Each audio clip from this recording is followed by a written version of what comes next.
Hi friends, இன்னைக்கு நல்ல டேஸ்டியான சூப்பர் ஜூஸியான கோதுமை மாவு வச்சு ஒரு ஸ்வீட் ரெசிபி தாங்க பார்க்க போகிறோம்.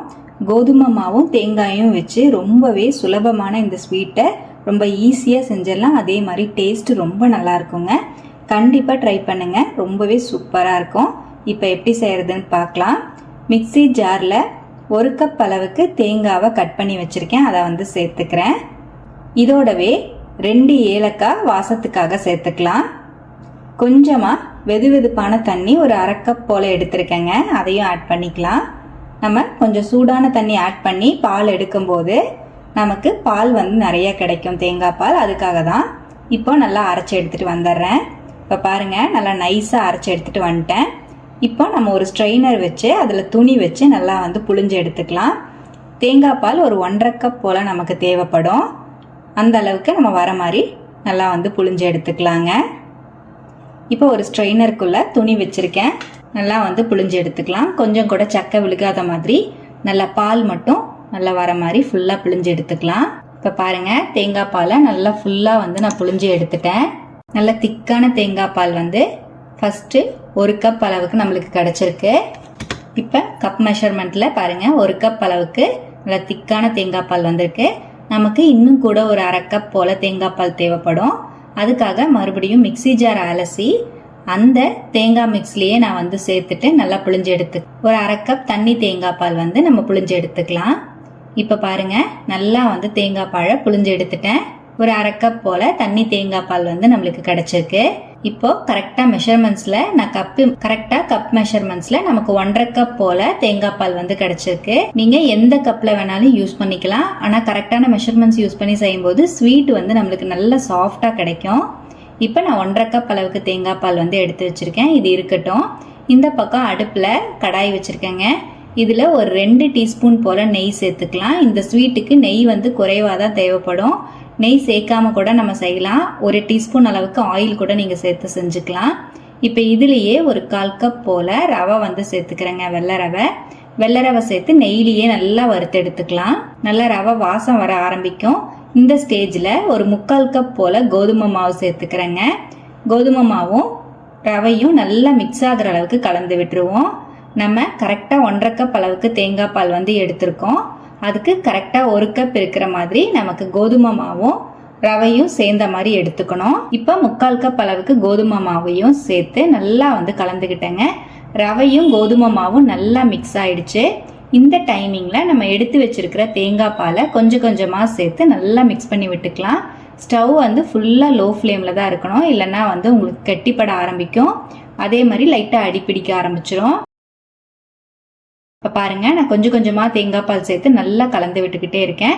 நீங்கள் கலக்கவே நல்லா அந்த தேங்காய் பால் அப்சர்வ் ஆகி நல்லா கட்டிப்பட ஆரம்பிக்கும். இப்போ மாவோட கொஞ்சம் கொஞ்சமாக நான் சேர்த்து தேங்காய் பாலை ஃபுல்லாகவே ஆட் பண்ணிட்டேங்க. நல்லா கைவிடாமல் கலந்துக்கலாம். ஸ்டவ் ஸ்லோ ஃப்ளேம்லேயே வச்சுக்கோங்க. நம்ம கலக்க நல்லா கெட்டியாகி நம்மளுக்கு சப்பாத்தி மாவு மாதிரி நல்லா கெட்டியாக திரண்டு வரணும். இப்போ மாவை இந்த மாதிரி மெதுவாக கலந்து விட்டுக்கலாம். நமக்கு கலந்து விடுறதுக்கு கொஞ்சம் சிரமமாக தான் இருக்கும். நீங்கள் இந்த மாதிரி நல்லா டைட்டாக வச்சு கலந்துக்கோங்க. இப்போ பாருங்கள், ஒரு 2 நிமிஷம் போல் நல்லா கலந்துக்கிட்டு இருக்கேன். நம்மளுக்கு கலக்கவே அப்படியே பேன்லேயே ஒட்டாமல் நம்மளுக்கு மாவு திரண்டு வரும். ரொம்ப நேரம் ஆகாது. அப்படியே ஸ்லோ ஃப்ளேம்லேயே வச்சு நல்லா கலக்கவே மாவெல்லாம் அப்சர்வ் ஆகி தேங்காய் பால் நல்லா மாவு இழுத்துருக்கும். அது நல்லா அப்சர்வ் ஆகி நம்மளுக்கு பேனில் ஒட்டாமல் வரும். இப்போ பாருங்கள், நம்ம மாவு நல்லா அப்படியே பேனில் ஒட்டாமல் நல்லா திரண்டு வர ஆரம்பிச்சிருச்சு. இந்த ஸ்டேஜில் நம்ம ஸ்டவ் அணைச்சிக்கலாம். அவ்வளோதான். நம்மளுக்கு இந்த மாதிரி சட்டியில் ஒட்டாமல் வந்தாலே போதும்.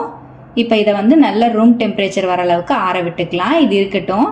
இப்போ நீங்கள் மாவை தொட்டு பார்த்தீங்கன்னா இந்த மாதிரி கையிலேயே ஒட்டாது. இப்போ இதை இறக்கி வச்சுருவோம்.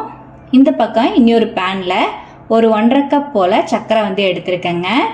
இதுக்கு 1 கப் போல் தண்ணி சேர்த்து நல்லா சுகர் சிரப் ரெடி பண்ணி வச்சுக்கலாம். சர்க்கரை நல்லா முழுசாக கரைஞ்சி வரட்டும்.